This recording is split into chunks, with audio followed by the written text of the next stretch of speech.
কিছু কিছু বিষয়ে প্রচলিত ধারণার বাইরে আমার কাছে একটু নিজের বিবেকে একটু খটকা লাগে।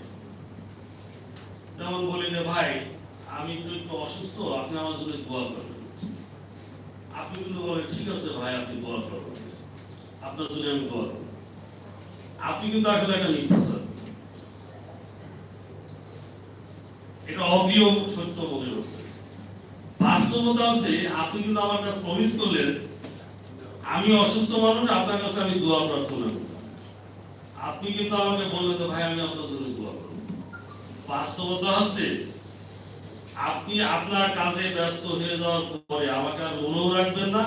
আমার নাম করে দোয়া তো দূরে থাক, আমার নাম করে আপনি একবার ইস্তেগফার পাঠ করেছেন। কাজেই আমাদের উচিত হচ্ছে যখন মৃত্যু বলে তো আসলে কিছু নাই, আত্মা তার স্থান থেকে ভ্রান্ত